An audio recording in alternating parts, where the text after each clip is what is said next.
Pampa Debates. Oferecimento GBUX, Previdência e Seguro de Pessoas. A proteção certa para a sua família. Unimed Porto Alegre, cuidar de você. Esse é o plano. E Biscoito Zezé, carinho que vem de família. Estamos iniciando mais um Pampa Debates, com a presença do secretário de Administração de Porto Alegre. Está satisfeito com o título, doutor Paulo Guimarães? Feliz da vida na secretaria? Estou trabalhando bastante, Paulo Sérgio. Enfrentando grevistas? Muito. Estamos aí para... Mas em que circunstâncias está enfrentando os grevistas? Estamos enfrentando no diálogo, né? E explicando, ponderando aos grevistas que nós, Porto Alegre, não é uma ilha.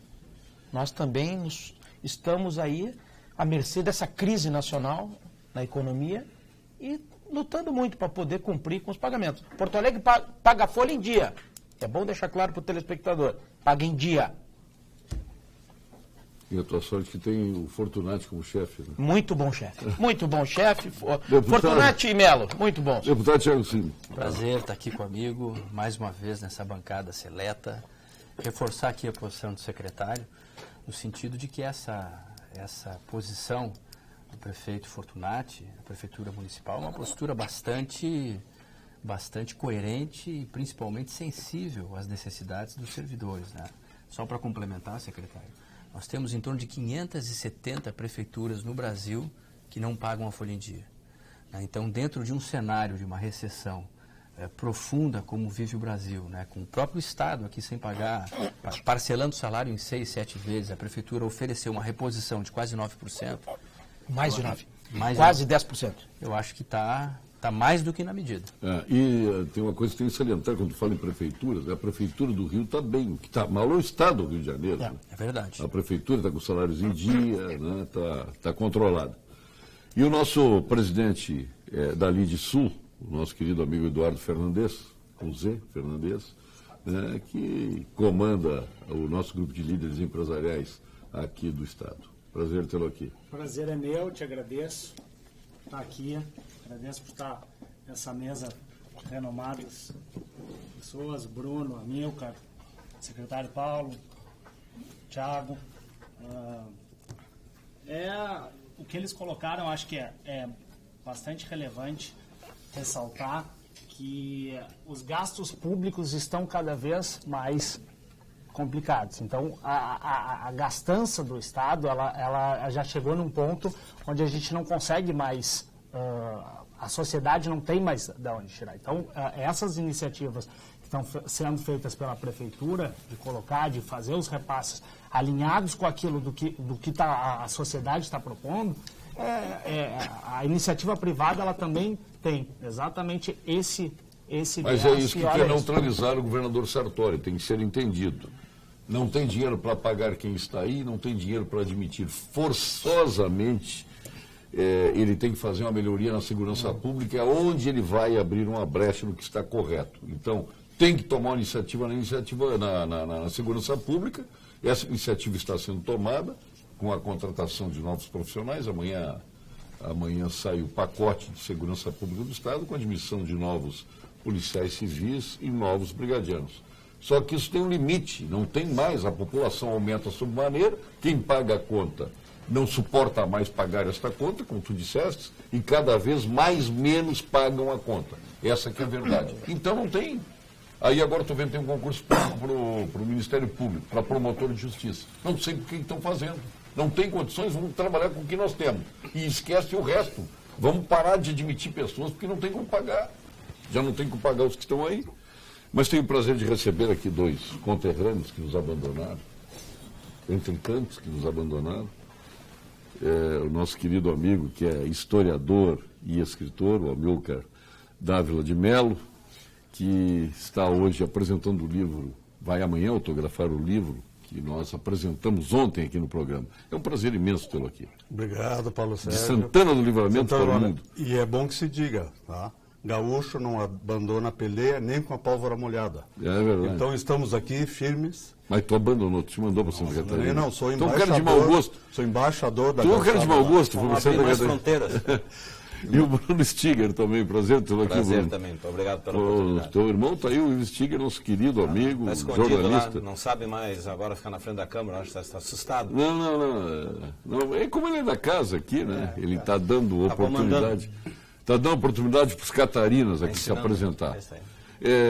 O livro amanhã. Amanhã será feito, então, o lançamento. Pode mostrar de novo aí para nós. Aqui temos, então, Quanto pesa esse livro, hein? 3,5 kg. 3,5 kg. Aqueles que não queiram fazer academia, coisa e tal, podem também desfrutar da leitura do livro. Pode abrir o livro, porque nós não Pois chegamos a abrir e mostrar o que é este livro aí. E tem um prefácio do ministro Marco Aurélio Mello. Temos o prefácio do ministro Marco Aurélio Mello. Aliás, nos assustamos quando o Marco Aurélio Mello entrou no Supremo, hein? Que ele é primo do Collor, né? Primo do Collor votando, mas é um excelente ministro. Para mim, o melhor do Supremo. É verdade. Tem se posicionado de maneira muito sábia, muito sensata. E nos deu a honra do prefácio. Então, nem ele consegue levantar o livro dele. Isso aqui temos nesta Precisa obra dois para de segurar o livro. 652 páginas. Temos uma coletânea de documentos que nós consideramos são os documentos jurídicos mais antigos do Brasil. São dois conjuntos de documentos, de 1526, 27 e 30 e de 1541, lavrados pelos operadores da justiça do aparato jurídico-burocrático castelhano. E acho que a aceitação essa tua por parte pesquisa, da ela correu em que período da história? O tema da pesquisa em si, isso aqui é século XVI, a primeira metade é do século XVI. 1526, 26, 27 e 30, e o outro conjunto de documentos é de 1541. Mas tu fosse além mar para buscar informações. Pois então, a maioria desses documentos está no Arquivo Geral das Índias de Sevilha. E esse segundo conjunto de documentos, lavrados na ilha de Santa Catarina, estão hoje no Arquivo Nacional de Assunção, no Paraguai. E muito bem cuidados, por sinal, viu? Tanto na Espanha quanto... Como é que nós deixamos esse material embora daqui? Pois, tu resgatas agora, né? É que, na verdade, esse material não estava sendo tutelado pelos portugueses. Porque quando foram escritos esses documentos, o Brasil nem sequer existia como colônia. Esses documentos pertencem ao período pré-colonial e foram lavrados por essas pessoas que pertenciam a expedições espanholas, que estavam, a primeira delas, indo para a Ásia, e em escala em Pernambuco, aqui, aliás, lá na ilha de Santa Catarina e também em São Vicente, escreveram esses documentos.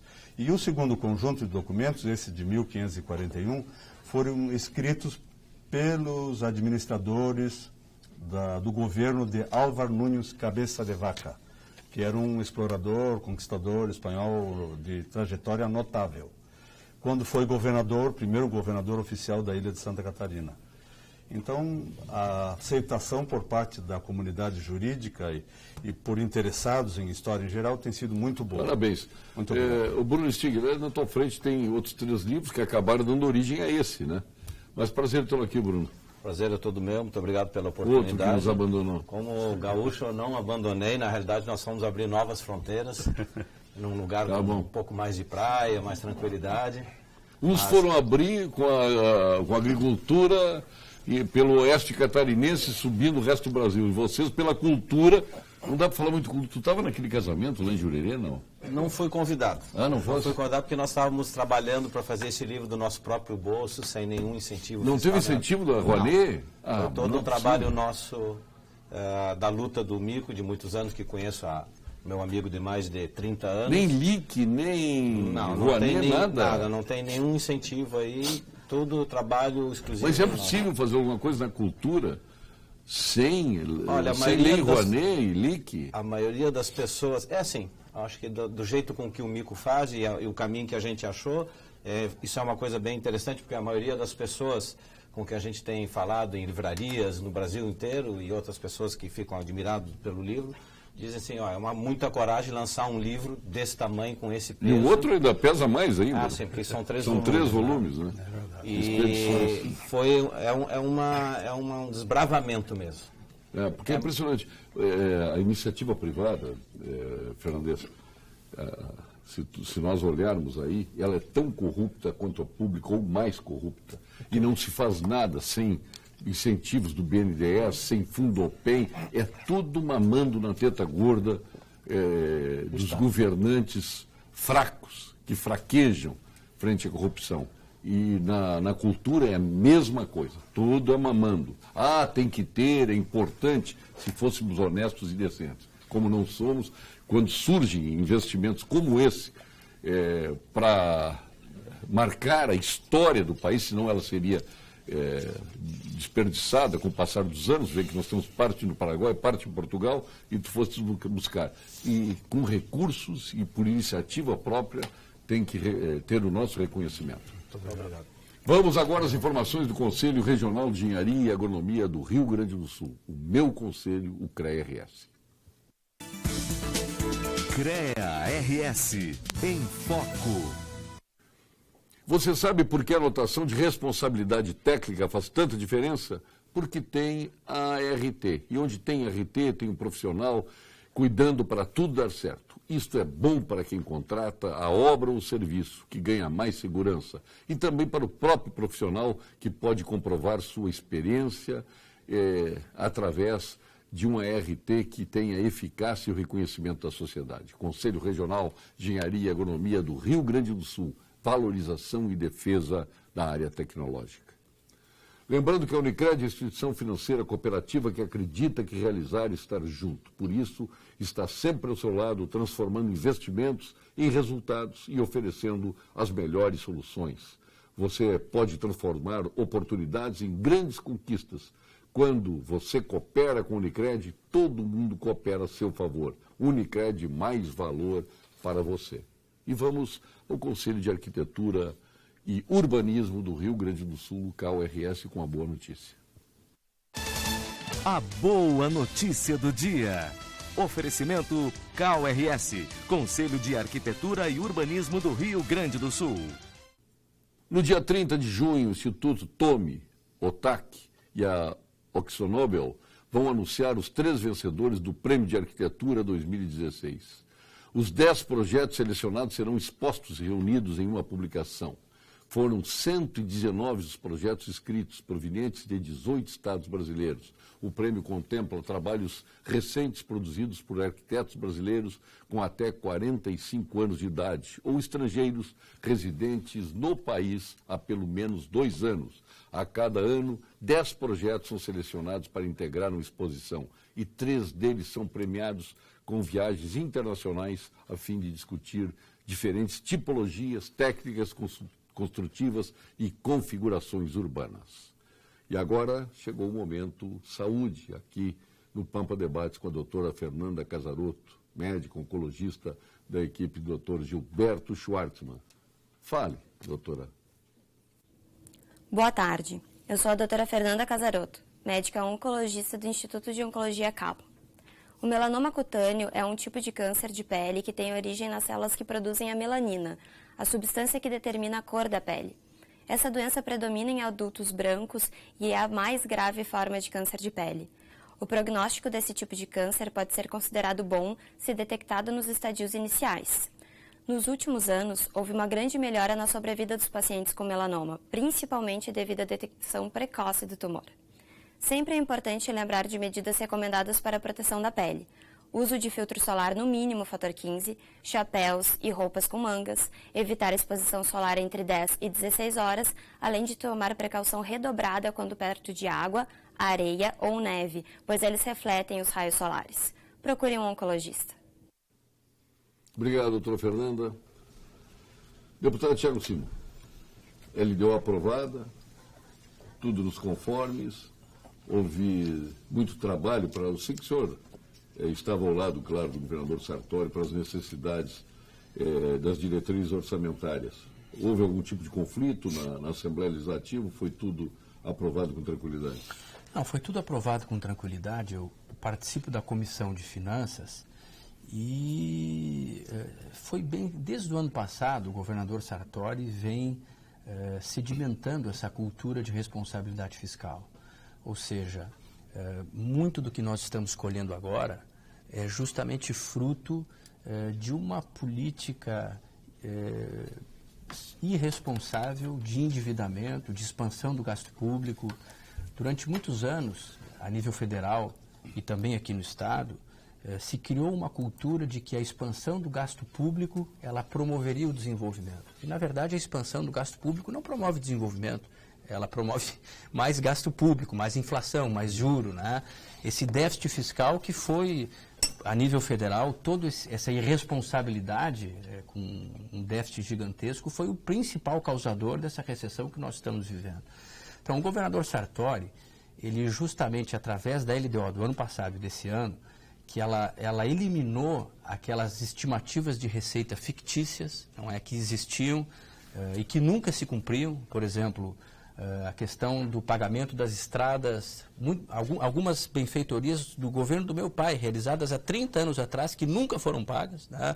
Meu pai ele fez o recapeamento de várias estradas federais, haviam convênios prevendo o ressarcimento, mas esse ressarcimento nunca aconteceu. A própria questão da Lei Candir. Então, a lógica de se estabelecer uma peça orçamentária realista, ela te permite trabalhar com números reais e fazer a gestão pública de forma responsável.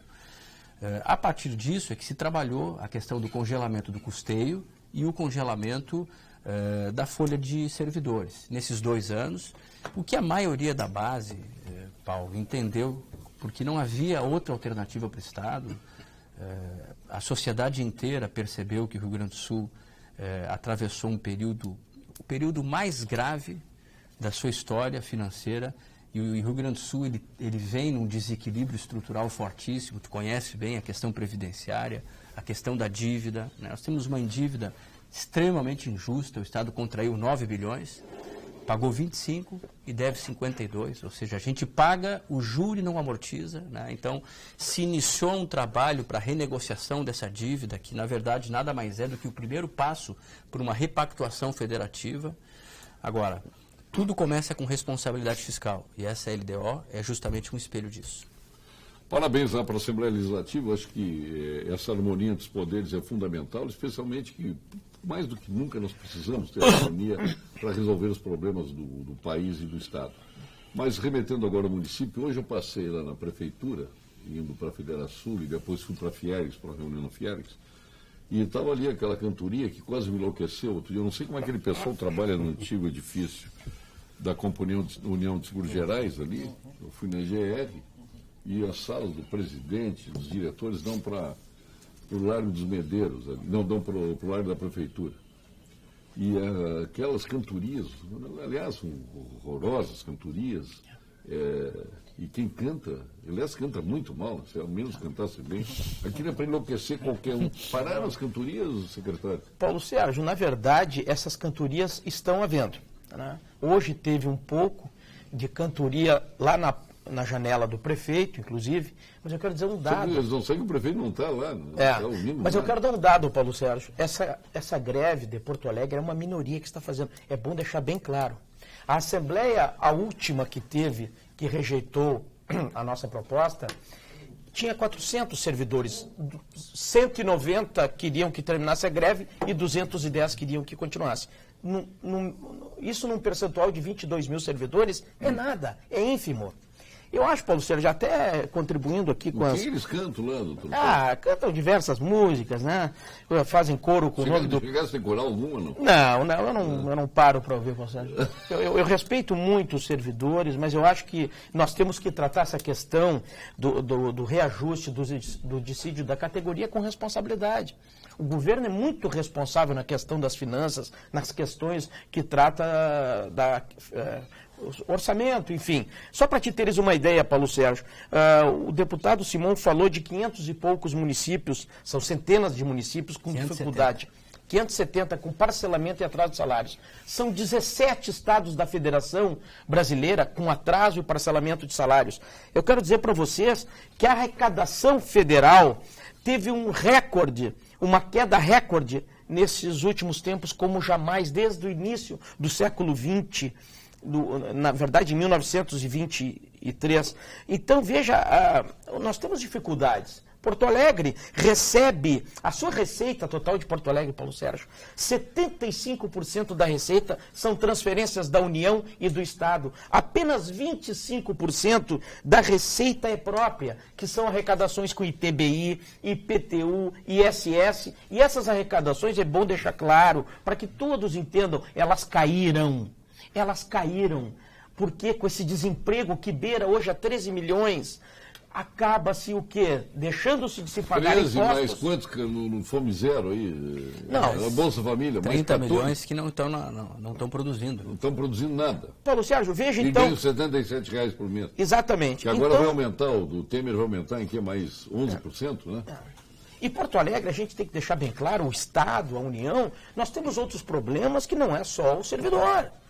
Nós temos que atender a cidade como um todo, não é? A questão da saúde, por exemplo, que sempre falta dinheiro para a saúde, nós estamos botando o possível para a saúde, para atender aquelas demandas que existem dos postos de saúde e hospitais. Agora, mesmo colocando o máximo que consegue de verba, ainda é pouco, porque há uma deficiência na saúde muito grande.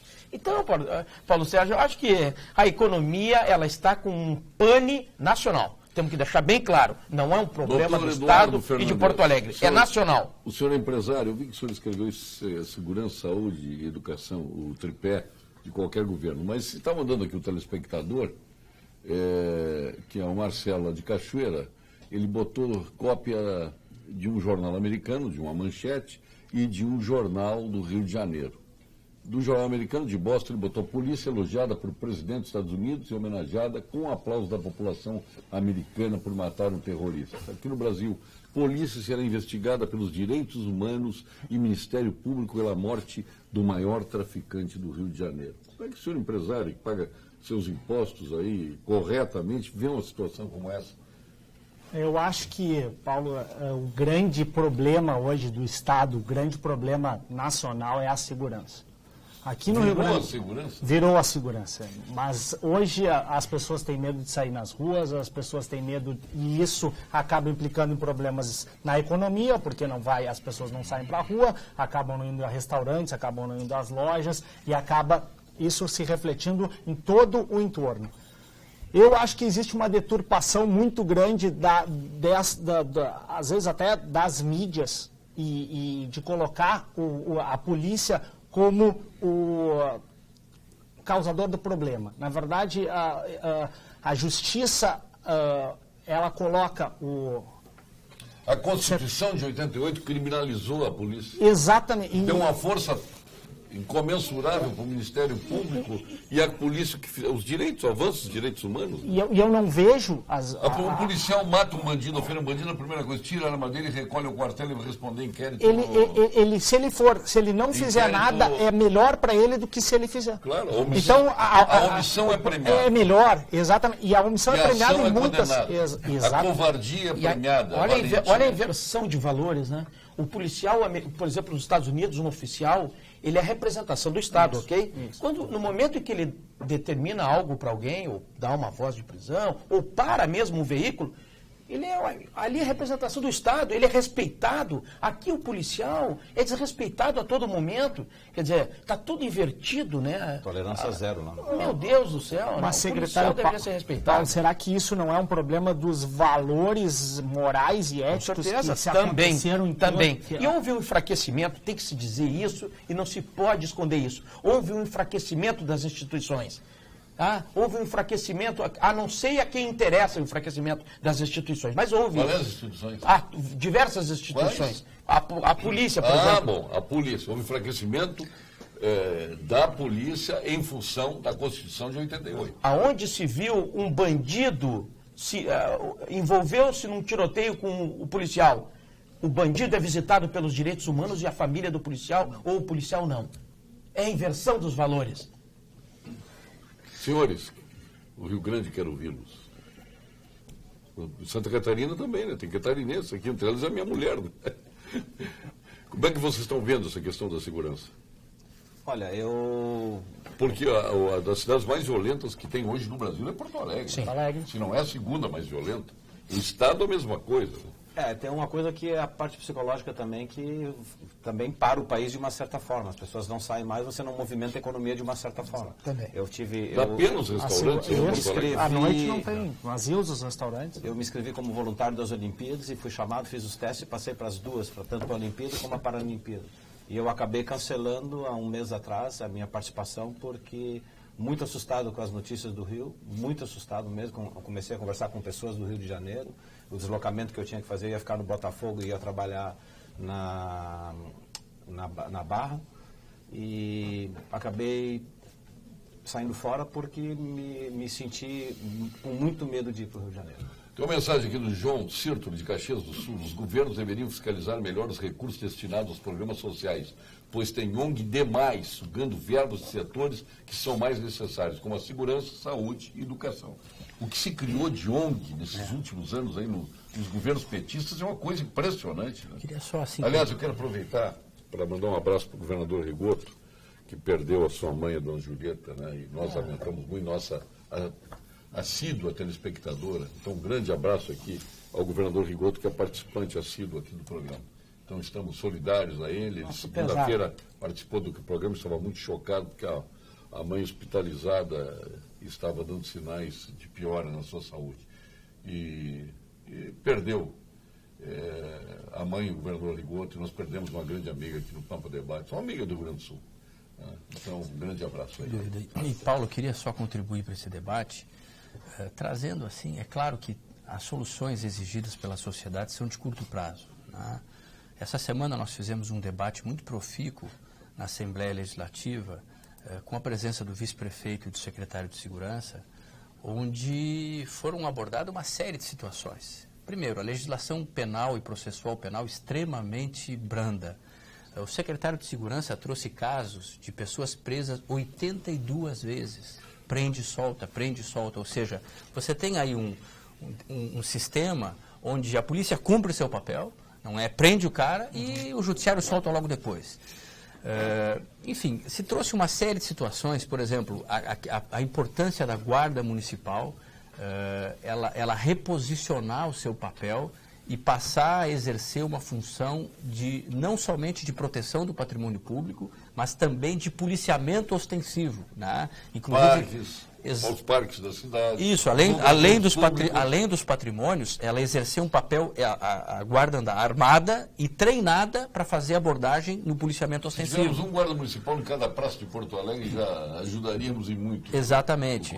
Então, por exemplo, a integração tecnológica foi outro fator abordado, o secretário de Segurança trazendo, inclusive amanhã vai ser apresentado. Aliás, Porto Alegre está inteiramente monitorado, onde fiquei impressionado. Só que não existe uma integração. Só que não existe uma integração. O que acontece? Porto Alegre tem 1.200 câmaras. Né? Só que o Centro Integrado de Comando não está, por incrível que pareça, integrado com uma brigada. Então, se um carro for roubado em Porto Alegre e for para Canoas, já não existe integração. Nem entre a guarda e a brigada, nem entre Porto Alegre e Canoas. Essa agilidade não existe. Então os sistemas foram fazer mas já está sendo feito. Com uma parceria com a iniciativa privada. Nova Santa Rita fez. Eu tive lá com a CISA, com o Dr. Fontana. Eles estabeleceram um circuito integrado de vídeo monitoramento em parceria com a Associação Comercial e Industrial. Mas aqui, o que acontece, né? Essa integração, os sistemas foram feitos com linguagens distintas. Então, o secretário explicou que está sendo feito um terceiro sistema integrador, não é? E que aí sim vai multiplicar o poder de atuação da brigada dentro da cidade. Né? Eu acho que o deputado fala com muita propriedade. A integração para ajudar o problema da segurança no país, ela é importante que tenha a integração dos 3 níveis: União, Estado e município. No momento que eles ficarem integrados, Polícia Nacional, Federal, Polícia Estadual e a Polícia Municipal, por que não a Guarda, né? Como tu vens falando. No momento que se trabalhar conexo isso, vai ajudar muito. E o sistema aqui de Porto Alegre é perfeito, que está integrado ao sistema estadual, que foi o tal delegado da Copa do Mundo, né? Mas não com aquela perfeição exigida por todos. Por exemplo, o cadastro integrado, que dá a ficha criminal imediata, não é? Que a Brigada Militar tem, o Guarda Municipal não tem. Então, na verdade, é uma integração de comunicação, de informação e de inteligência, não é? Na gestão das políticas de segurança. É isso que, na verdade, precisa... Hoje tem programas que tu bota aqui no celular e tu vê o carro na rua, tu digita a placa dele, tu sabe se ele está licenciado, se ele é roubado, se ele não é roubado. E hoje está muito fácil de fazer, até pelo celular, isso aí, qualquer cidadão pode fazer. Lajeado implantou uma câmera que faz a leitura de 1000 faces por segundo. E pode fazer a identificação criminal e dar a ficha na hora. Bom, Lajeado tem um presídio privado, que foi liderado pelo juiz Johnson, lá, que fez o presídio. O problema é que o funcionalismo, principalmente representado pelos sindicatos facínoras, acham que são donos do Estado e do município. É os corporativismos, né? Eles esquecem que, se nós, a iniciativa privada, pagamos nossos impostos e são altíssimos, não recebemos nada em troca, não temos estabilidade no emprego, não nos aposentamos e ganhamos como se estivéssemos na ativa. Então, se nós não... Eles ganham como se estivesse na ativa. Então, se nós não pagássemos impostos, eles morreriam de fome. O Paulo de Gravataí. Por aí, Paulo. Paulo está corretíssimo. Acho que essas distorções que foram criadas de dispêndios da iniciativa privada e do poder público não tem mais espaço para isso. A gente tem o maior problema hoje do Estado, deputado, Previdência. E aí a gente teria que dividir isso, a gente trouxe até no LIDE, esses dias veio o Paulo Rabelo de Castro, como é um grande incentivador, fala dos modelos de previdência, e aí a gente teria que dividir o que é o problema do gasto previdenciário público e do gasto previdenciário dos contribuintes da iniciativa privada. Então, se não tiver, se os governos não propuserem essas mudanças, eu vejo bastante, o governador Sartori, ele está sendo muito atuante na questão da responsabilidade fiscal, de conter os gastos. Acredito que também a prefeitura fazendo o dever de casa, mas eu acho que está na hora, a sociedade está pedindo isso, para se propor reformas. Eu acho que o modelo está saturado, o modelo acabou, esse modelo de dispêndio de gasto, esse modelo de inchaço não existe mais. Então a gente tem que mudar e ver os indutores, quem são os indutores, quem é que pode melhorar todo o entorno para a sociedade. O ministro das Relações Exteriores do governo Temer, José Serra, concedeu passaporte diplomático aos líderes evangélicos R.A. Soares, sua mulher Maria Madalena Bezerra Ribeiro Soares, da Igreja Internacional da Graça de Deus, por relevantes serviços prestados ao Brasil. Perguntas aos integrantes desse seleto programa: quais os serviços relevantes deste pastor ao Brasil? O Dilon Camilo, tudo começou com os benefícios, tudo começou com esses benefícios à Igreja Católica, né? E as outras igrejas que vieram surgindo, claro, que aí num processo de isonomia, que no Brasil tudo é isonomia. Então passam a ter direito. E quem é que vai negar? Se dão para o bispo, dão para o cardeal, como é que não vai dar para o líder da igreja evangélica, a Igreja Internacional da Graça de Deus? Como é que faz o ministro? Ou então tira de todo mundo. Né? E o tema candente da necessidade de tributar também instituições que têm como todos fundadores... os benefícios foram dados em função da Igreja Católica. Todo mundo se beneficiou com isso. Né? Porque nunca ninguém teve coragem de tirar da Igreja Católica, aí surgem as outras, tem que dar a mesma coisa. O problema é histórico, o senhor que faz a avaliação histórica. Né? É verdade. Isso é a mentalidade portuguesa. Mas essa mentalidade de encarar a fé como uma empresa, né, esse caráter empresarial, faz com que muitas pessoas se incomodem com o fato de que não haja recolhimento de tributos também. Doutor Tiago Simon, poderia explicar como um servidor de carreira com doutorado ganha R$2.000 por mês e um assessor parlamentar sem a mínima formação ganha 12 mil? É porque os parlamentares, assim, sem conhecimento algum de Estado e da política, é que dão esses benefícios? Está o Jorge Amaro de Souza Borges, do projeto Sala Verde, Relações Institucionais, lhe questionando. Qual é o setor que ele trabalha? Ele trabalha aqui nas relações institucionais do projeto Sala Verde. Eu não conheço esse setor. Da FADERGS. Da FADERGS. FADERGS. Normalmente, quem tem doutorado, ganha um pouco mais. Ganha R$2.000. Não, realmente, existem distorções salariais E por incrível que pareça, a desigualdade salarial no setor público consegue ser maior que no privado, o que deveria ser justamente o contrário, né? O setor privado, pela lei do mercado, não é, que não teria o condão da mão estatal fazer essa regulação, deveria ser menos desigual, mas não. A desigualdade salarial no Estado é de 27 vezes entre o maior e o menor salário. Países desenvolvidos, como a Alemanha e outros, é em torno de 8 vezes. A Suécia, menos ainda. Então, infelizmente, essas desigualdades, elas permeiam a administração pública brasileira. Eu queria dar o meu testemunho, né? Eu, quando assumi o governo, aliás, assumi o meu mandato, aliás, antes mesmo, ainda na campanha, eu já tinha plena consciência da situação financeira do Estado, que nós enfrentaríamos um momento financeiro muito difícil e, no meu primeiro, antes mesmo de assumir, eu abri mão do aumento salarial que os deputados faziam jus. Não critico meus colegas, é um aumento, é uma reposição dos 4 anos passados, eles fazem jus a isso, mas no meu caso, não é, como eu tinha consciência que eu teria a responsabilidade de vetar uma série de aumentos e reposições de outros, de gente que ganharia muito menos que eu, não é? Eu acabei justamente... Agora, no executivo, de um modo geral, não é, os salários são menores. Agora, a desigualdade, Paulo, é muito maior do judiciário, não é, do Ministério Público, da Assembleia, e o executivo vem lá embaixo.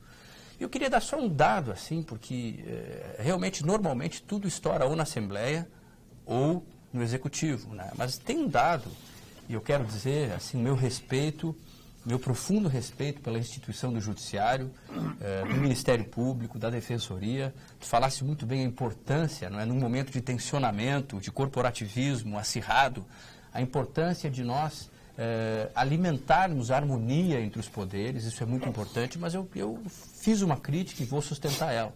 A questão do auxílio moradia não é só uma ilegalidade, porque está escrito que não pode haver despesa pública sem lei autorizativa. Isso foi feito por resolução. Começa por aí. Né? Em segundo lugar, é uma ilegalidade, é uma imoralidade. Por quê? Porque há 6 anos atrás se decidiu conceder a título de parcela autônoma esse auxílio moradia de forma retroativa a 1990. Você está entendendo?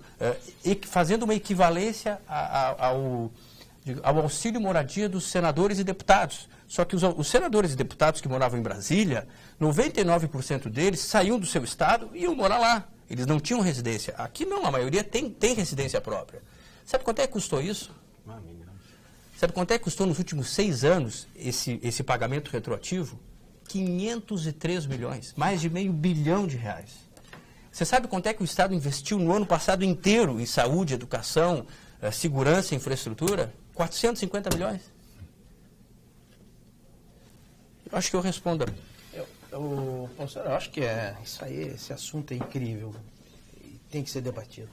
Todos nós da sociedade, todos nós, sem excluir ninguém, nós temos que dar nossa contribuição para sair dessa crise e para o Brasil ficar melhor. Inclusive o Poder Judiciário, que não é uma ilha. O Poder Judiciário não é uma ilha. O Poder Judiciário tem que ajudar também, tem que contribuir, tem que vir e dizer no Estado, por exemplo, ao governador, nós vamos colaborar. Todos têm que colaborar. Se eu falo para o servidor público que eles entendam o problema também da cidade de Porto Alegre como um todo, nós temos problemas de toda ordem, que não é só o pagamento da folha. Eu também acho que tem que se falar isso ao Judiciário. Tem que se dizer ao Judiciário ajude a sociedade. Contribua. Se todos reivindicassem... Se todos ajudarem, nós vamos sair dessa a famosa isonomia. Exato. A isonomia é a palavra mágica e desgraçada da vida brasileira. Então tudo é o efeito cascata, né? O que um ganha lá acaba redundando aqui. Esse aumento que foi dado agora pelo Congresso Nacional para o Judiciário e para os funcionários do Poder Judiciário vai repercutir em todo o resto, não só do Judiciário, mas dos correlatos também. E esse princípio da isonomia, ele acaba tolhendo uma das maiores qualidades do ser humano, que é a meritocracia. Então, e os professores, que deveriam ser a classe mais bem remunerada do país, morrendo à míngua. Infelizmente. Você sabe, Paulo Sérgio, que os professores de Porto Alegre, do município, são um dos mais bem pagos do Brasil. Uma média salarial Verdade. muito boa. Tem professores em Porto Alegre que ganham de R$ 4.786 a R$ 7.800. Não, é poucos lugares do Brasil que pagam essa média. Essa valorização começou no governo Colares, diga-se bem. Muito, muito Então, lá só atrás. para assim complementar a pergunta do amigo, né? 75% dos servidores do Executivo não ganham o auxílio moradia dos juízes e promotores. Sendo que eles já têm moradia. O que acabou com a noite, com os bares, com os restaurantes, não foram os fatos relacionados à criminalidade, foram as baladas seguras, com a legislação que pune drasticamente quem mal bebe socialmente, quem vai sair para o jantar e tomar Guaraná. Ninguém. Eu saí ontem, tomei só água mineral, não tomei Guaraná. Né? Mas também não vou correr riscos, né? Aí eu acho que aí entra aquilo que o secretário Paulo falou. Acho que toda a sociedade ela tem que contribuir para a melhoria do entorno em geral. Então, no momento que tu está trazendo o risco para a sociedade, no momento que tu bebe, em vez de tomar um transporte público ou pegar carona com alguém ou deixar de beber, tu está trazendo um risco maior e tu não está contribuindo para a melhoria da sociedade. É um direito, é uma liberdade, só que tu está em detrimento à liberdade dos outros. Olha que ponto chega, ó. E não dá para tirar a razão. Rodinei João Escoton. O problema é fácil de resolver. Os marginais já usam a pena de morte. Se reagir, está morto. Até não reagindo. Outra menina ficou paralisada com assalto e levou um tiro na testa. Servidora da prefeitura. A outra chorou da Câmara Municipal, da Biblioteca da Câmara. A outra chorou quando foi assaltada. Está chorando. Levou um tiro e morreu. Se reagir, está morto. E mesmo não reagindo, fazem vítimas a seu bel prazer. O código deles é se a reagir, está morto. Pois façamos igual. Se matou, tem que morrer. E de preferência em praça pública com ampla divulgação. Pena de morte já no Brasil. Porém, de escolha unilateral que já existe com os bandidos em relação à sociedade. Será que os políticos e magistrados não veem isso? Garanto que se começar a matar os marginais, acabariam os crimes. Eu sou inteiramente a favor da criminalidade, Paulo Sérgio... Sou a favor da pena de morte. Porque, Paulo Sérgio, a criminalidade ela já diminuirá muito, cairá muito, se a lei for aplicada com rigor. Por exemplo, matar alguém, pena, 30 anos. Mas não entra condenado a 30, aí foi bom comportamento, quando vê, sai em 7 anos. Isso está errado. Se o marginal, o mau elemento, o bandido, saber que se eu matar alguém e for preso, eu vou ficar 30 anos trancado, mas 30 anos sem bom comportamento, sem progressão, sem regressão, sem nenhum, nada de benefício, isto vai diminuir a criminalidade. Não vai acabar, mas vai cair a criminalidade muito. Os homicídios irão cair. Roubar, furtar, prisão, 15 anos para quem furtar, tá? Ou para quem roubar, for pego. Mas é 15 anos, não é? Mas foi bom comportamento, ele vai ficar 8 meses. Não, 15 anos. Vai cair também o roubo e o furto no país. Engraçado este papo de guarda municipal. Ainda ontem, na Zona Sul, os traficantes mandaram fechar uma escola, pois iria haver um tiroteio. As professoras obedeceram, pois não tem um guarda municipal na escola. Papo furado do Melo. Não existem guardas municipais nas escolas. Eles passam uma vez por dia por lá. E aí... acho que os guardas municipais vão resolver a questão? É que o Jader Martins... Olha, eu queria só fazer um comentário. Só para fazer essa defesa, porque assim, como a gente fala, Porto Alegre tem problemas, pessoal. Agora eu quero dizer uma coisa para vocês, não tem guarda suficiente para tudo. Bom, não tem guarda para nada, não tem estrutura suficiente. A população cresce, a criminalidade cresce, cada vez necessita mais policiais, mais Ministério Público, mais... E não tem mais, ninguém mais consegue pagar tudo isso. Mas vamos deixar para o ponto final... com contagem regressiva da FACINEP, FCDL, SPC e GIMO.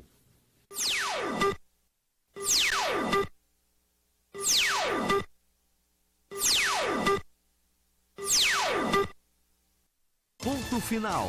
Oferecimento Produtos Gimo, qualidade comprovada. E SPC, a maior rede de recuperação de crédito do Brasil. Doutor Bruno Stiger. Pois não. Então amanhã temos... à noite, né? Temos a sessão de alta. apresentação, Que horas e onde? Vai ser às 19 horas.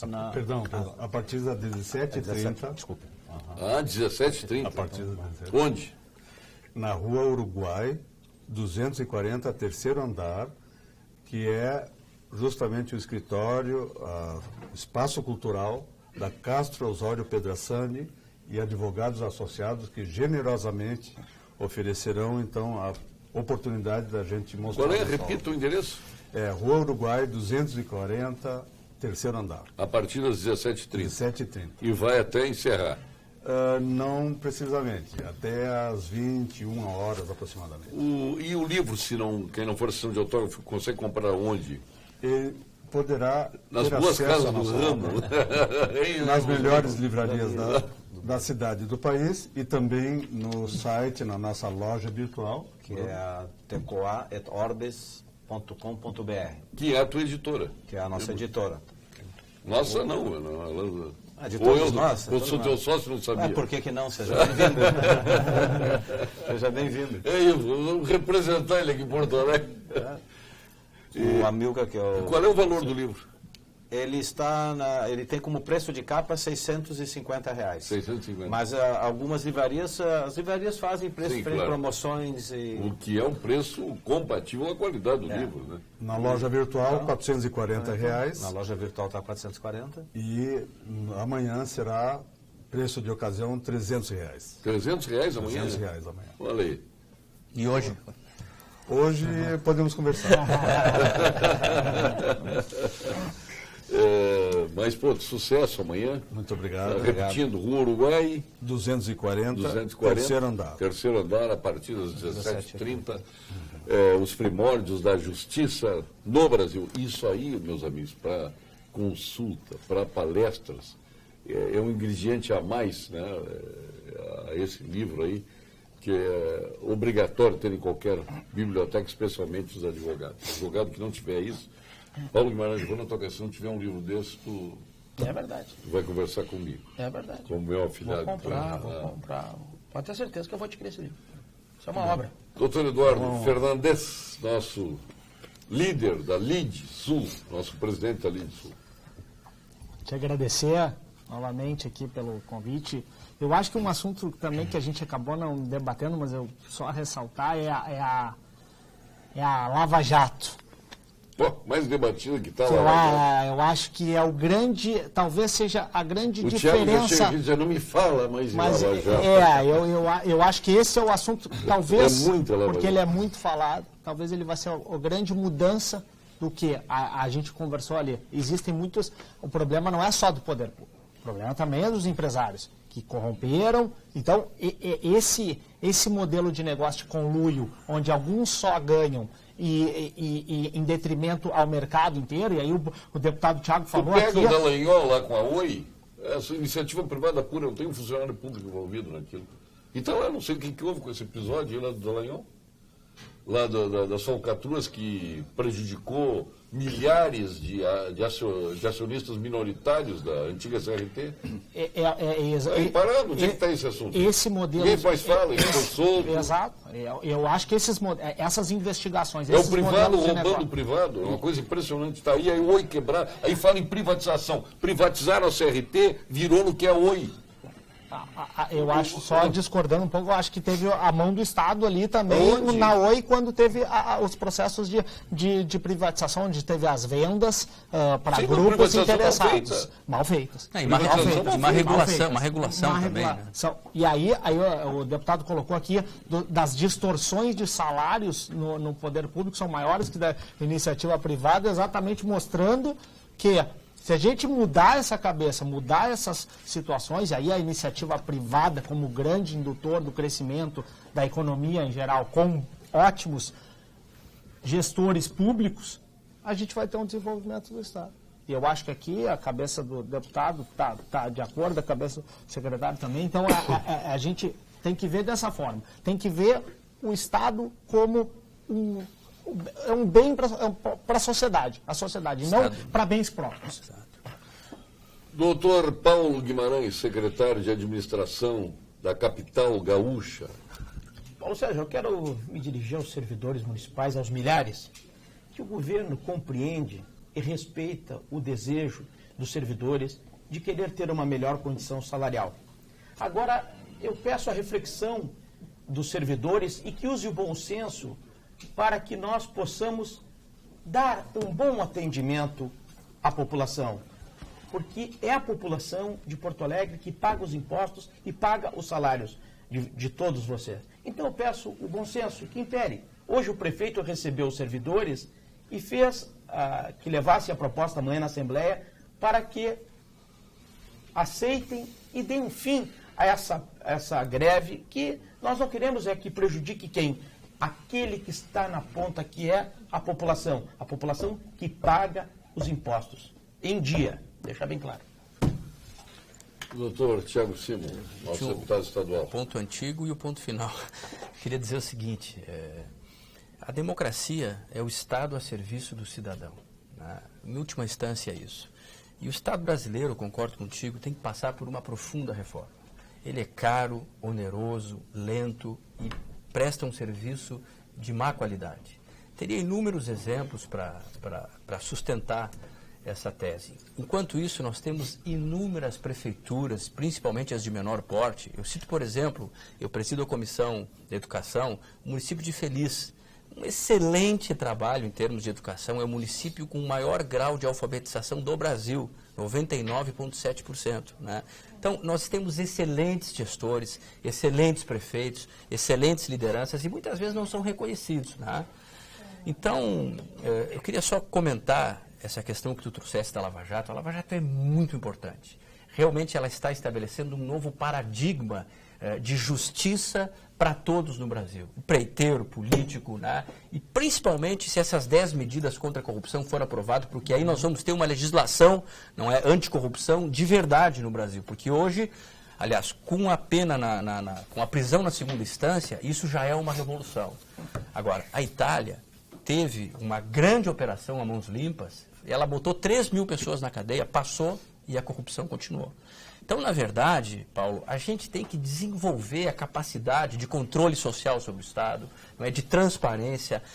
A cidadania tem que se desenvolver. O que tem de compra e venda de voto, existe um empobrecimento da política, dos partidos, da própria parte, o que, graças a Deus, a gente tem visto. Bolsa Família, o que é? Exato, Compra de voto. mas nós vemos uma reação hoje, não é da opinião pública, das redes sociais, e isso é muito importante. É a democracia com qualidade na participação social, que não vem do Estado nem da política, vem da participação qualificada da cidadania. Quem iria imaginar, 5 anos atrás, que os principais empresários do Brasil estariam envolvidos em corrupção?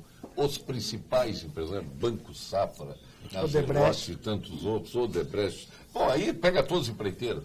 E eu fiquei me lembrando quando o Collor foi cassado e depois, quando veio preso lá o PC Farias com a sua mulher, que morreu em seguida, e ela declarando, chorando, frente aos microfones de todas as emissoras de televisão do país, estes empreiteiros, eles frequentavam a minha casa e abandonaram o meu marido, abandonaram o PC Farias. Imagina, lá a gente achou que iam botar as barbas de molho. Não, piorou.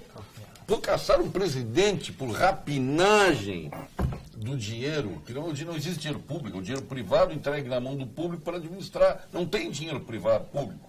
Então, esse dinheiro privado, que foi assaltado, sacado pelo Collor e sua trupe, comandada pelo PC Farias, nós achamos que ali íamos dar um basta na corrupção. Só 2 bilhões naquela época. E aí o processo aumentou sistêmico e em números dantescos. Né? E estamos aí agora padecendo com tudo isso. Espero que agora, né, os corruptos se conscientizem, os candidatos a corruptores e corruptos se conscientizem disso e possamos ter um Brasil melhor. Essa que é a verdade. Obrigado, secretário de Administração de Porto Alegre, o doutor Paulo Guimarães. Obrigado, eu que agradeço, Paulo Sérgio. Uma vez eu chamava de Paulinho, não. Não, Paulo Guimarães. Obrigado. Paulinho, para os íntimos. Muito obrigado, Paulo. Obrigado, Eduardo. Obrigado, Paulo. Obrigado pela oportunidade. Obrigado, Amilcar. Sucesso lá com o nosso livro, Os Primórdios da Justiça no Brasil. Obrigado. Depois dê um abraço ao seu irmão aí, tá? Que está aqui conosco, aqui, o Ivo Stigray. Grande abraço ao Ivo que está aí. Grande abraço novamente ao governador Germano Rigoto, que perdeu a sua mãe, a dona Julieta, que faleceu aos 89 anos de idade. Nosso carinho e nossa admiração por toda a família. E estamos muito sentidos por isso, especialmente por ser mãe do nosso governador, participante do programa e telespectadora assídua do Pampa Debates. Vem aí o Jornal da Pampa. Aqui em Porto Alegre está a postas a Vera Armando, lá de Carazinho, de Santa Maria e de Pelotas, com os apresentadores locais. Boa noite.